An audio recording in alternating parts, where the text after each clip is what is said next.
Olá, no dia de hoje queremos trazer mais uma história vivendo e aprendendo para compartilhar com vocês sobre a necessidade de dentro da nossa comunidade podermos assim aprender a cada momento, a cada instante, principalmente a partir daquilo que nós temos e daquilo que nós somos. E hoje eu gostaria de falar uma história sobre a língua. Tinha um escravo que a história conta anteriormente, ele já tinha sido rei. E era um homem muito bondoso e muito humano. E quando tiraram o reinado dele, ele se tornou um escravo. E ele cuidava dos mandatos de um rei. E um certo tempo, diante do incômodo que o rei sentia, porque ele se destacava pela curiosidade, pela dedicação de aprender, de ouvir as autoridades, de ouvir as pessoas que os acompanhava diante dos grandes sábios que ele ouvia. E um certo dia, em um banquete em casa, o rei, diante de todos os convidados, quis afrontar aquele escravo. Pediu então, dando a ele uma moeda, que ele fosse ao mercado comprar algo que fosse o melhor para comer. Aquele escravo sai e, por ser muito sábio, todos os convidados ficaram aguardando ansiosamente a chegada dele em casa novamente. E ele chega com uma grande língua, e isso ocasiona um espanto ao rei.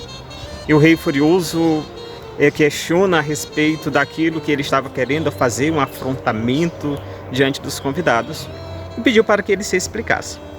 Aquele escravo, então, disse ao rei: Senhor, a língua é a melhor coisa que temos para comer, porque por meio da língua que o Senhor pode dar as ordens, o Senhor pode fazer os elogios, os artistas e atores podem comunicar as suas obras, e então ela é muito útil para todos nós. E isso ocasionou àqueles convidados um grande espanto diante da sabedoria do escravo. Para dar continuidade, o rei, então, lhe entregou 2 moedas e pediu para que ele fosse lá ao mercado e comprasse 2 coisas que fosse a pior para ser comida. E aquele escravo sai e depois de alguns minutos retorna novamente com uma outra língua. E o rei, novamente furioso, querendo afrontar aquele escravo, questiona: Mas não foste uma língua que trouxestes agora há pouco, dizendo que era a melhor que tinha para comer? E agora traz uma língua novamente dizendo que é a pior?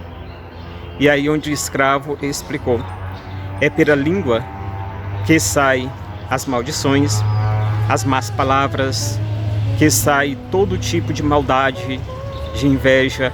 E quando esta língua ela é mentirosa, ela se torna destruidora, divisora e destruidora. Ou seja, para entendermos que nós temos um órgão muito importante dentro da nossa vida, é essencial para construir, mas também para destruir. Com a língua nós podemos fazer muitas coisas boas. Nós podemos continuar uma missão de anunciar, de evangelizar dentro da comunidade, mas também com a língua aonde se destrói todo um projeto de evangelização, quando ela é utilizada para o mal e para a maldade. Por isso, queremos nós pedir que diante deste instrumento que trazemos em nosso corpo, a língua seja usada, antes de tudo, para um bem, para anunciar as boas novas, para elogiar, para comunicar e, acima de tudo, para dar testemunho daquilo que Jesus nos ensinou por meio da pregação e da vivência do Evangelho.